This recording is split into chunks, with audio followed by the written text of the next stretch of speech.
आपको याद कर लेना है। किसका किसका फिर से बता रहे हैं। वायु का अपवर्तनांक क्या होता है 1.003 होता है। अरे देखो कलम तो नहीं गड़बड़ लिख रहे हैं। इसके बाद आपको बर्फ का होता है, बर्फ का कितना होता है 1.31 होता है। इसके बाद जल का होता है 1.33, सबसे अधिक बार एग्जाम में पूछा जाने वाला क्वेश्चन जल का, ठीक है। फिर संगलित कांच का क्वार्ट्ज का याद कर लेना 1.46 होता है। क्राउन कांच का भी याद कर लेना 1.52 होता है। इसके बाद बेंजीन का 1.50 होता है। नमक का 1.54 होता है। हीरा का 2.242 होता है। तो ये आप याद कर लीजिएगा, बस आपका जो है उतना ही से कोई क्वेश्चन पूछा जाएगा। तो जो है इसके बाद अब देखिए अपवर्तनांक समाप्त हो गया है। अब हम लोग पढ़ेंगे लेंस के बारे में। आगे जो है लेंस है, किताब निकाल दो वहाँ, लीजिए किताब यहाँ पर। जो एक लेंस के बारे में हम लोग पढ़ेंगे कि लेंस क्या होता है। अपवर्तनांक सबको बुझा गया है ना कि अपवर्तनांक क्या होता है, सबको समझ में आना चाहिए कि अपवर्तनांक क्या होता है। प्रकाशीय घनत्व को सूचित करता है। जिसका अपवर्तनांक जितना ही अधिक होता है वो उतना ही चमकदार होता है। हीरा के विषय में कल बात कर रहे थे ना कि हीरा उतना चमकीला क्यों होता है, तो उसका अपवर्तनांक अधिक होता है, इसलिए वह अधिक प्रकाशीय घनत्व होता है। और अधिक प्रकाशीय घनत्व होता है इसलिए वह क्या होता है, चमकीला होता है। पूछा जाता है कि चमकीला क्यों होता है, तो आपको यही आंसर बताना है। चलिए अब जो है अपवर्तनांक से संबंधित एक आगे क्वेश्चन होगा तो उसको हम बनवा देते हैं। इसके बाद जो है आगे चलेंगे। जैसे है क्वेश्चन इसमें, ठीक है। आप प्रश्न पलटिएगा तो प्रश्न देखिए, प्रश्न क्या दिया हुआ है। किताब है आप लोगों के पास? किताब है तो देखिए सबसे पहला क्वेश्चन दिया हुआ है। सब पेज नंबर जो है 194 दिया हुआ है। 194 क्या है कि वायु में गमन करती प्रकाश की एक किरण जल में तिरछी प्रवेश करती है। क्या प्रकाश किरण अभिलंब की ओर झुकेगी अथवा अभिलंब से दूर हटेगी, बताइए क्यों। देखिए सबसे आसान क्वेश्चन है। हमको जो है पढ़ाने का मतलब केवल ये जो है थ्योरी पढ़ाना नहीं, क्वेश्चन भी आपको समझाना है।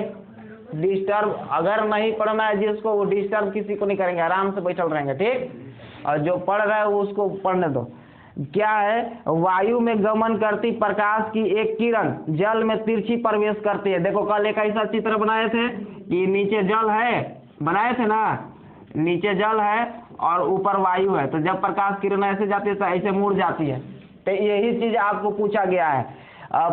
तिरछी प्रवेश करती है। क्या प्रकाश किरण अभिलंब की ओर झुकेगी अथवा अभिलंब से दूर हटेगी। तो बताइए अभिलंब ऐसे डाला जाता है 90 डिग्री ना, और इसको जाना चाहिए था ऐसे। तो बताइए अभिलंब की दूर गई है कि अभिलंब की ओर आई है, अभिलंब की ओर आई है। वैसे भी हम लोग पढ़े कि सघन माध्यम से विरल माध्यम से सघन माध्यम में जब प्रकाश किरण आती है तो अभिलंब की ओर मुड़ जाती है। तो इसका अगर हम लोग बात करें पेज नंबर जो है पेज नंबर 194 में जो प्रश्न दिया हुआ है पहला प्रश्न, तो उसका आंसर क्या हो जाएगा, तो अभिलंब की ओर झुक जाती है। अभिलंब की ओर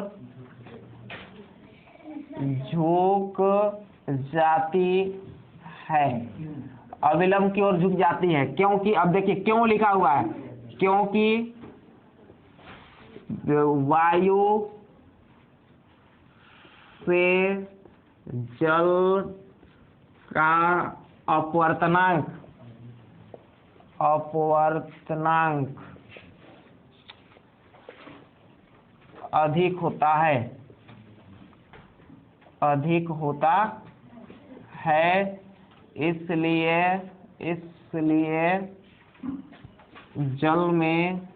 जल में प्रकाश के चाल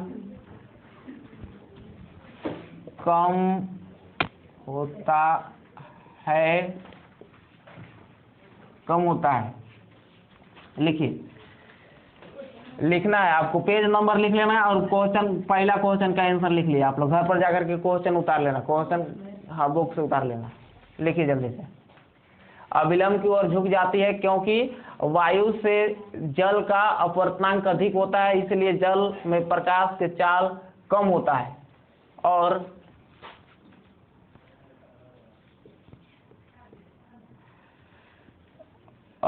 प्रकाश किरण क्या हो जाती है, अपवर्तित हो जाती है, अपवर्तित हो जाती है। लिखिए जल्दी जल्दी से। अविलंब की ओर झुक जाती है, लिखिए जल्दी जल्दी से। क्योंकि वायु से जल का अपवर्तनांक अधिक होता है, इसलिए जल में प्रकाश का चाल कम होता है और प्रकाश किरण अपवर्तित हो जाती है।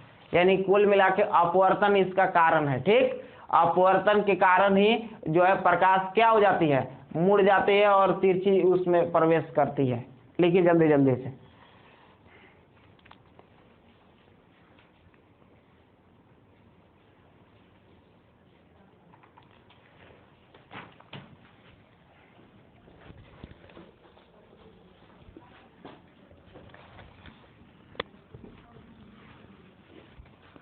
लिख लिए, अविलंब की ओर झुक जाती है, लिख लिए जल्दी जल्दी से लिखिए। क्योंकि वायु से जल का अपवर्तनांक अधिक होता है, इसलिए जल में प्रकाश का चाल कम होता है और प्रकाश किरण अपवर्तित हो जाती है।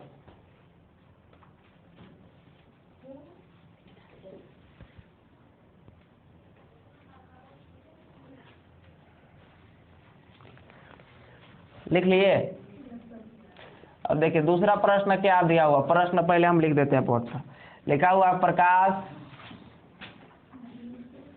प्रकाश वायु से 1.50 अपवर्तनांक लिख लीजिए। प्रश्न आपको लिखना है कि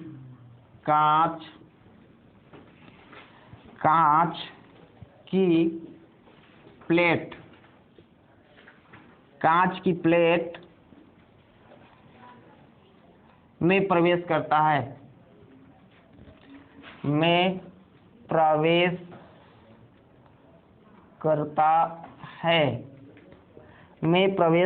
है, कांच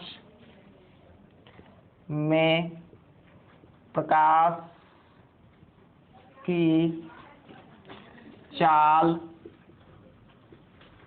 कितनी है, निर्वात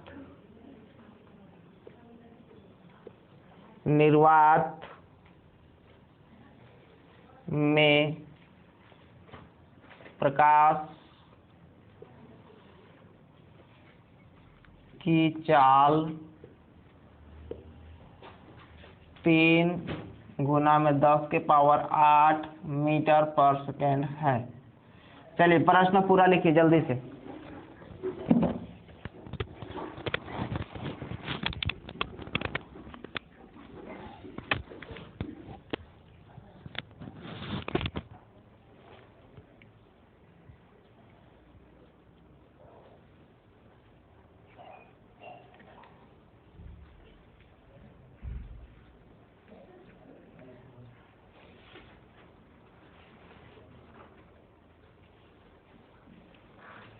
प्रश्न लिख लिए सभी लोग।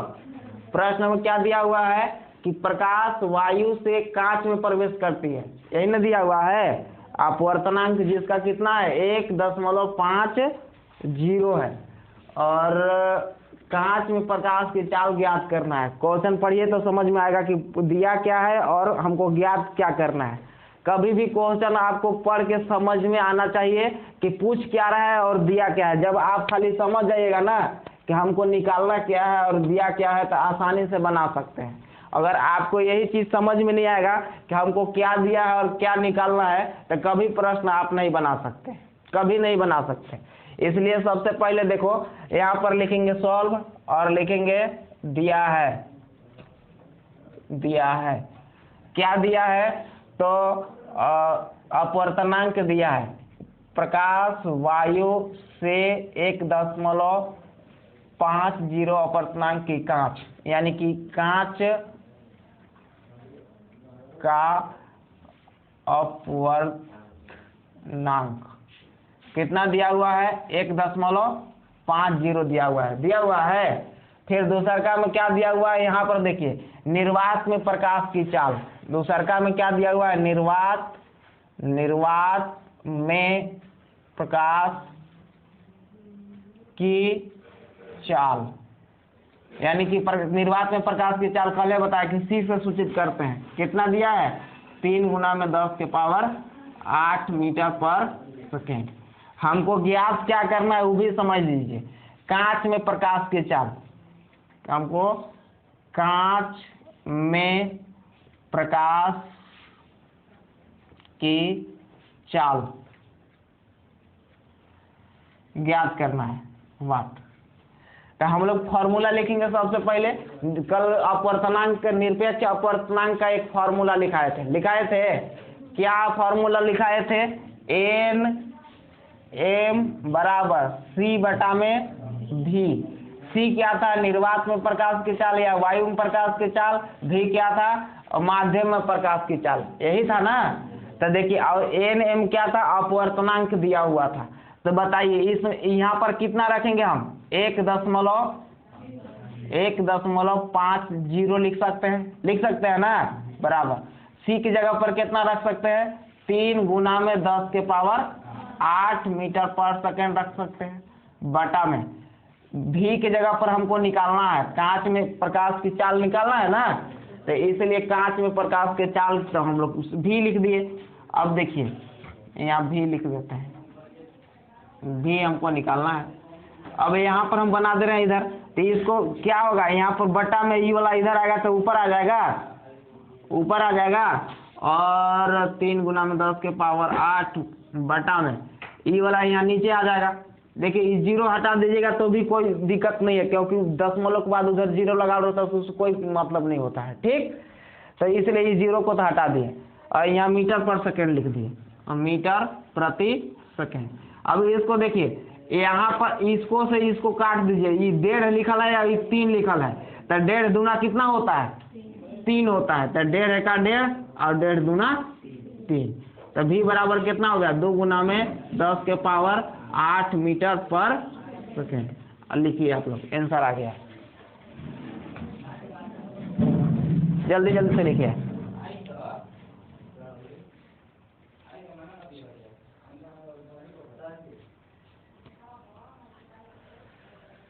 और अब किसी भी चाल किसी में ज्ञात करना रहेगा तो आपको ये फॉर्मूला पर बैठा देना है। आपको कल इसका बेसिक कंसेप्ट बढ़िया से बता दिए थे कि क्या होता है निरपेक्ष अपवर्तनांक, क्या होता है अपवर्तनांक, सापेक्ष अपवर्तनांक, इसके विषय में। अब हम लोग तीसरा प्रश्न भी देख लेंगे कि तीसरा प्रश्न क्या दिया हुआ है। सारणी 10.3 में अधिकतम प्रकाशिक घनत्व के माध्यम दिखाई नहीं दे रहा है।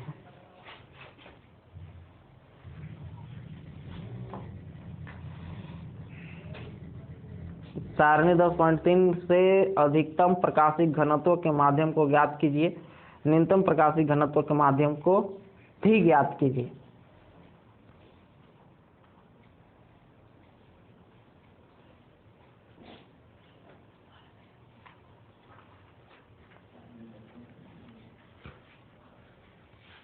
लिखिए जल्दी से लिखिए, संज्ञान लिख लिए, क्वेश्चन इसको खत्म करना है जल्दी से।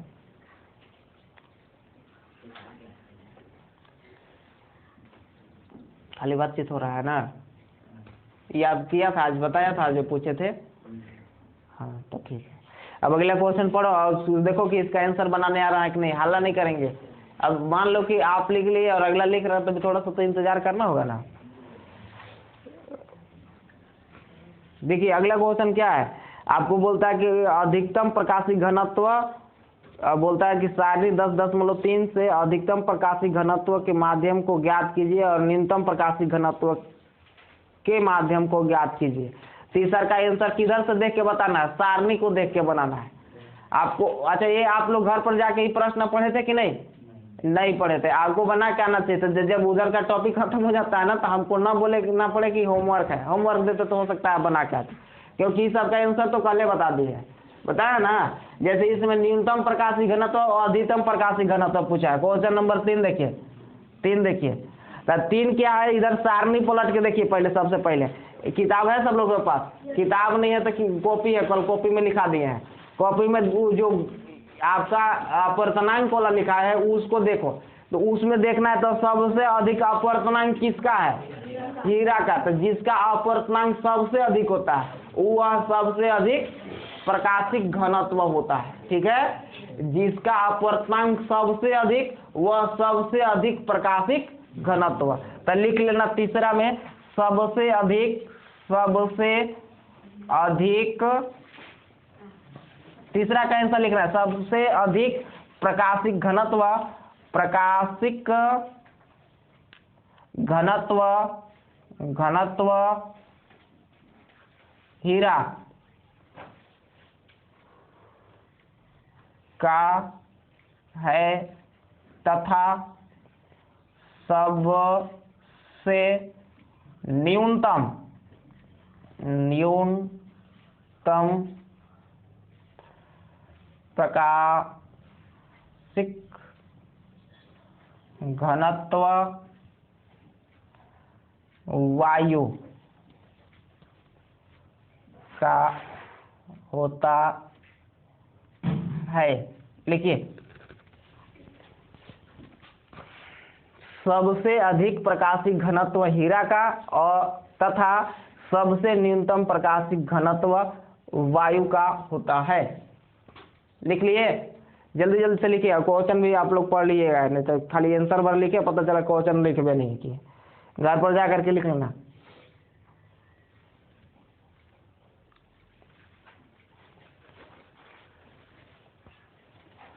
लिख लिए?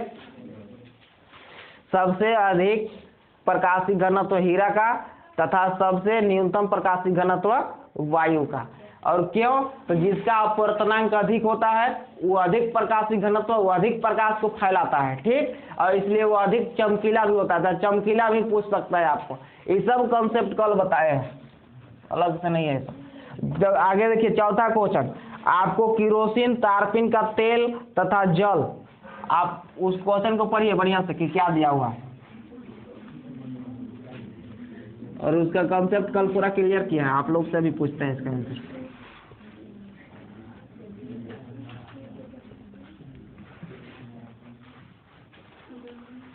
लिख लिए सभी लोग ना? बताइए, चौथा क्वेश्चन पढ़ लिए सभी लोग?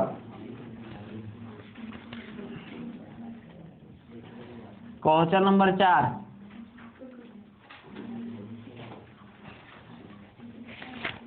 चार में क्या दिया हुआ है? किरोसिन दिया हुआ है, किरोसिन, किरोसिन, और क्या दिया हुआ? तारपीन, तारपीन तेल, और क्या दिया हुआ है? तारपीन का तेल और जल। अब पूछा गया है कि सबसे अधिक जो है प्रकाश किस में तीव्र गति से गमन करेगा, यही ना? प्रकाश की गति पूछा है कि सबसे अधिक प्रकाश की गति किस में होगा। तो बताइए सबसे अधिक प्रकाश की गति किस में होगा? तारपीन का तेल, जल या किरोसिन में? जल में। तो क्यों, कैसे आप लोग जान पाए कि जल का जो है, जल में प्रकाश ज्यादा तेजी से जो गुजरेगी? तो कल हम बताए थे कॉन्सेप्ट में कि जिसका अपवर्तनांक अधिक होता है उसमें प्रकाश की चाल कम होता है, और जिसका अपवर्तनांक कम होता है उसमें प्रकाश की चाल अधिक होता है। तो किसमें, किसका अपवर्तनांक सबसे अधिक होता है? अपवर्तनांक देखिए, तो किरोसिन के तेल का अपवर्तनांक कितना है? तो आप देखिएगा 1.44 है। इसके बाद तारपीन के तेल का देखिए आप लोग, तो तारपीन का तेल का कितना दिया हुआ है? 1.47, और जल का कितना है? 1.33। तो जी सबसे देखिए कम किसका अपवर्तनांक है? तो सबसे कम अपवर्तनांक जल का है, इसलिए अधिक इसमें प्रकाश की गति रहेगा। और सबसे बेसी किसका है? तारपीन के तेल का, तो इसमें प्रकाश गति सबसे कम रहेगा। समझ में आ गया सब लोगों को? आंसर खाली लिखना, आंसर में क्या लिखना है? जल। क्योंकि, बस क्योंकि थोड़ा सा लिख देना, क्योंकि जल का अपवर्तनांक, जल लिखना है, फिर लिखना है क्योंकि जल का अपवर्तनांक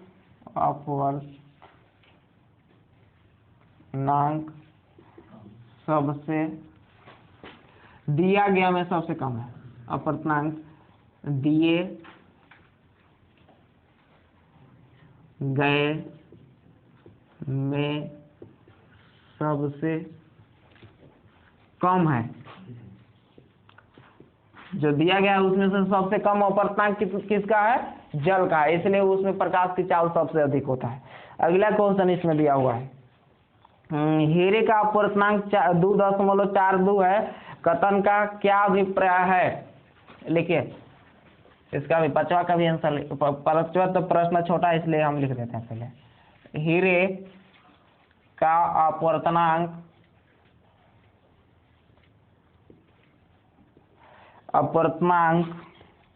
2.42 है। इस कथन का क्या अभिप्राय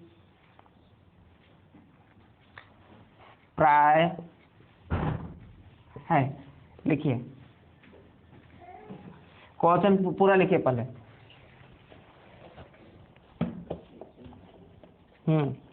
हीरे का अपवर्तनांक जो है 2.42 है, इसका क्या अभिप्राय है?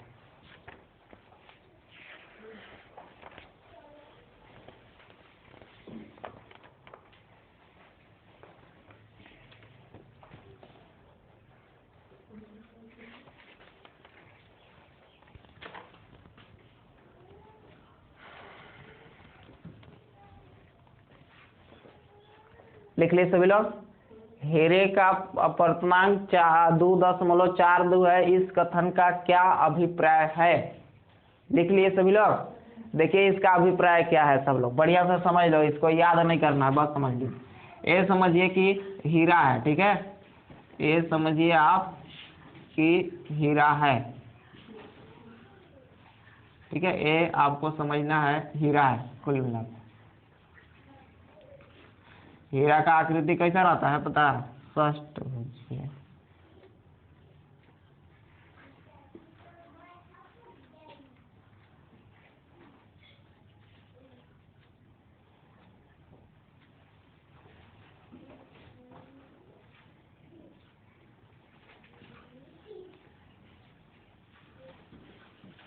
मान लो कि हीरा है, तो इसमें जब प्रकाश किरण जो है प्रवेश करता है, ध्यान समझिए कि प्रकाश किरण जब इसमें प्रवेश करता है तो होता क्या है कि इसका अपवर्तनांक तो यहाँ पर दिया हुआ कि इतना है, ई वाला दिया क्या चीज है? तो इस वायु में प्रकाश की चाल, ठीक है, वायु में अपवर्तनांक क्या है? कल हम लोग पढ़े थे ना कि माध्यम 1 में प्रकाश की चाल और माध्यम 2 में प्रकाश की चाल के अनुपात को क्या कहते हैं?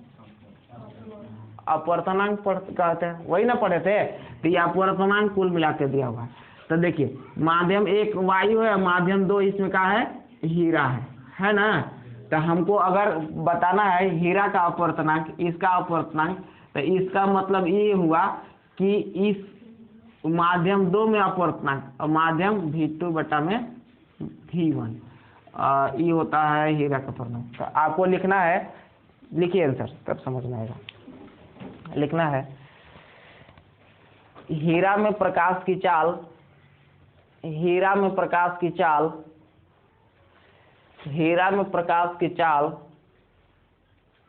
तथा हीरा में प्रकाश की चाल तथा वायु में प्रकाश की चाल, हीरा में प्रकाश की चाल तथा हीरा में प्रकाश की चाल तथा वायु में प्रकाश की चाल, वायु में प्रकाश की चाल के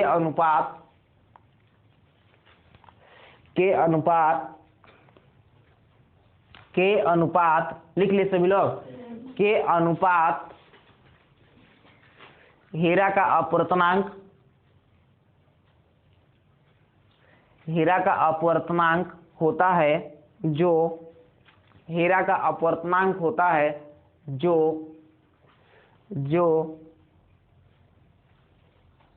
जो 2.42 है, जो 2.42 है, जो 2.42 है। लिख लिए सभी लोग? यानी कि ई कुल मिला, बस उतना ही लिखना है, ज्यादा नहीं। बस ई वाला क्या दिया है, तो चालों का अनुपात दिया हुआ है। यहाँ पर लिखा ना कि इससे इस कथन का क्या मतलब है, तो इस कथन का मतलब यही है, इस बात की मतलब यही है कि हीरा में चाल और वायु में प्रकाश की चाल दोनों का अनुपात ई दिया हुआ है कि कितना होता है, तो 2.42 होता है। कि यानी कि हीरा में जो वायु में प्रकाश की चाल होता है, एक से कितना, इतना गुना अधिक होता है, और इसमें इतना गुना कम होता है। यही अनुपात दिया हुआ है और कुछ नहीं है। इसको क्या दिया हुआ, तो प्रकाश के चाल का अनुपात दिया कि वायु में और हीरा में प्रकाश के चाल का अनुपात क्या है। तो ये किस में 2.42 किस में होता है, वायु में होता है, और उसमें इसका 1 हो जाएगा, ये जो है हीरा में 1 हो जाएगा। समझ में आ गया मतलब लोगों को? अब जो है हम लोग को इस पूरा खत्म हो जाता है क्वेश्चन। तो अब हम लोग आगे गोलीय लेंसों द्वारा अपवर्तन पढ़ेंगे। क्या पढ़ना है हम लोगों को? लेंस के बारे में पढ़ना कि लेंस क्या है। तो सबसे पहले आप अपने कॉपी में लेंस लिखिए। नहीं समझ में आया? नहीं आएगा तो पूछना है। अपवर्तनांक क्या होता है? प्रकाश के चाल का अनुपात होता है। दो माध्यम रहता है, दोनों माध्यम में प्रकाश के चाल का अनुपात रहता है, वही अपवर्तनांक होता है कोई भी चीज का। अब आपको क्या लिखना है? लेंस के बारे में लिखना है कि लेंस क्या होता है। Lens, lens. तो सबसे पहले आप लोग लेंस लिख करके डैश देंगे। लेंस लिखिए, दो तलों से घिरा हुआ कोई, दो तलों से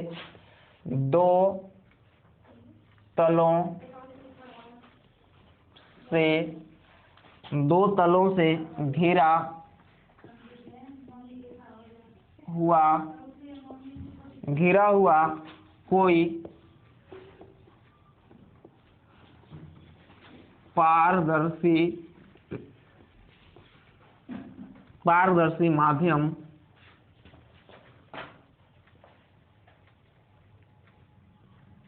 पारदर्शी माध्यम जिसके एक या दोनों तल गोलीय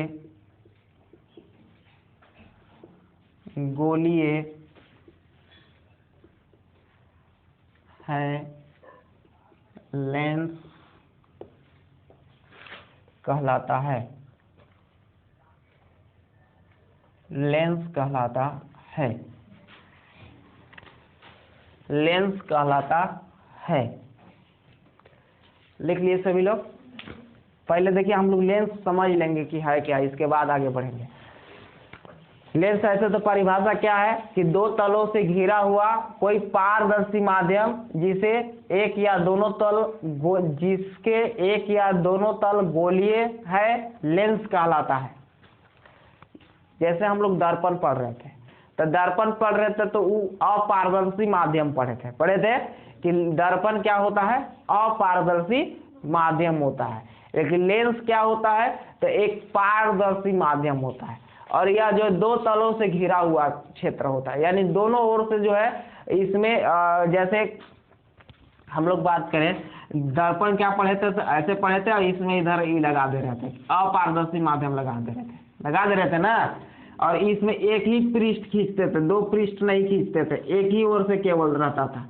लेकिन लेंस क्या होता है कि दो तलों से घिरा हुआ क्षेत्र होता है। जैसे कहने का मतलब कि एक इधर से घिरा हुआ रहेगा और एक इधर से घिरा हुआ है, तो एक क्षेत्र एक तल ई हो गया और एक तल ई हो गया। समझ में आ रहा है सब लोगों को? तो यही लिखा गया है। क्या तो एक देखिए लेंस ऐसा होता है और एक लेंस जो है ऐसा होता है। उसमें हम लोग दर्पण में क्या पढ़ रहे थे कि एक ऐसे पढ़ रहे थे और एक ऐसे पढ़ रहे थे, लेकिन ये इधर से लगा दे रहे थे ना। लेकिन होता क्या है, इसमें कैसे होता है? कैसे होता है? ये भी जो है ना 2 प्रकार के होता है, एक उत्तल होता है और एक अवतल होता है। अभी लिखना नहीं है, समझना थोड़ा सा। उत्तल लेंस होता है और एक कैसा लेंस होता है, अवतल लेंस होता है, अवतल लेंस होता है। तो देखिए इसको हमको परिभाषा याद करना है, माने रटना नहीं है, समझना है कि क्या चीज लिखा हुआ है। तो देखो लिखा है 2 तलों से घिरा हुआ कोई पारदर्शी माध्यम।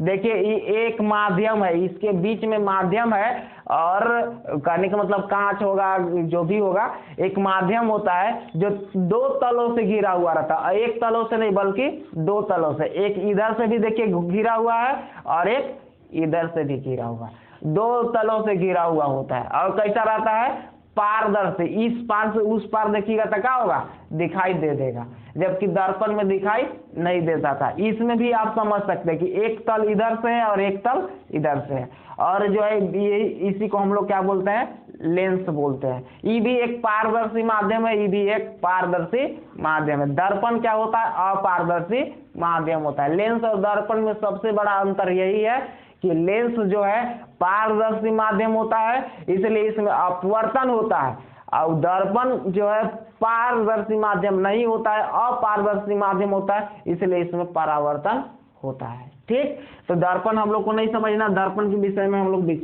विस्तार से चर्चा कर चुके हैं। तो देखिए लेंस कितने प्रकार के होता है, 2 प्रकार के होता है। कैसा कैसा होता है, एक उत्तल लेंस होता है और एक अवतल लेंस होता है। सबको क्लियर, लेंस कितने प्रकार के, 2 प्रकार के।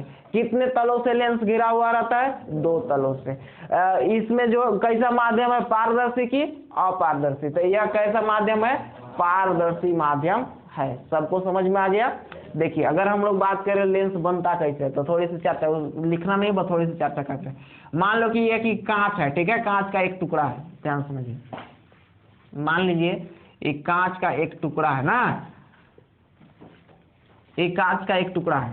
तो अब अगर इसको हम लोग कैसे काट दें, इसको अगर हम लोग ऐसे काट दें, ध्यान समझिए, इधर से भी काट दें और इधर से भी काट दें, तो काटने के बाद होगा क्या, इस डिजाइन से इसको गोलीय काटना रहता है, वक्रीय काटना रहता है, ठीक है। तो इसीलिए गोलीय दोनों तरफ हो सकता है या एक तरफ भी हो सकता है।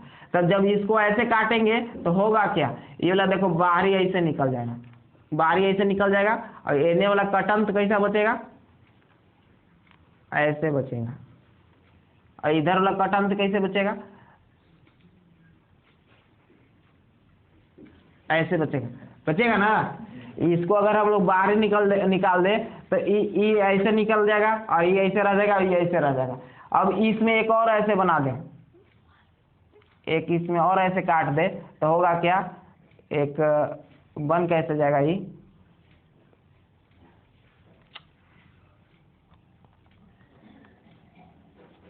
और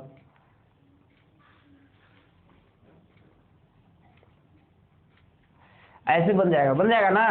जब इसको बाहर कर देंगे तो ये इधर हो जाएगा, और ये वाला अलग हो जाएगा, और ये वाला फिर अलग हो जाएगा। तो देखिए लेंस अब जो है इसका अलग जैसा ये दिखाई दे रहा है, ये अलग जैसा दिखाई दे रहा है। तो इसी लेंस 2 प्रकार के, एक ही कांच से हम लोग लेंस बना सकते हैं, दोनों कांच से दोनों लेंस बना सकते हैं, उत्तल भी और अवतल भी, बस काटने का फर्क अलग अलग होता है। अगर इस प्रकार से काटेंगे तो उत्तल बन जाएगा, इस प्रकार से काटेंगे तो अवतल बन जाएगा। सबको समझ में आया कि, और जो देखिए इसमें जो है दोनों तल भी गोलीय हो सकता है। अभी इसमें देखिए दोनों तल गोलीय है, इसमें दोनों तल गोलीय है ना, इधर वाला भी गोलीय है और इधर वाला भी गोलीय है। लेकिन बताइए ये वाला लेंस है कि नहीं, तो इहो वाला लेंस है, लेकिन इसका एक तल गोलीय है और एक तल गोलीय नहीं है। ये वाला लेंस बताइए एक तल गोलीय है और ये वाला एक तल गोलीय नहीं है। तो इसीलिए बताया गया कि एक या दोनों तल का हो सकता है, गोलीय हो सकता है। समझ में आया सब लोगों को कि एक तल या दोनों तल लेंस के क्या हो सकता है, गोलीय हो सकता है। अब देखिए आपका टाइम हो गया, ठीक है। तो अब हम लोग समझेंगे क्या चीज, कल समझेंगे कि ये देखो एक एने से भी गोला है और एक एने से भी गोला है, दोनों कर से गोला है ना। तो इसलिए इसका केंद्र इधर भी होगा, इसका केंद्र इधर भी होगा। जितना दर्पण में वक्रता केंद्र वगैरह सब पढ़े थे ना, उसी प्रकार से इसमें भी पढ़ेंगे हम लोग, लेकिन कल पढ़ेंगे। आज के लिए इतना ही पढ़ेंगे। कल क्या है, संडे है, तो संडे है तो आप लोग आ सकते हैं ना, आ सकते हैं, तो कोई दिक्कत कि रहने का मन है, घर ही रहने का मन है।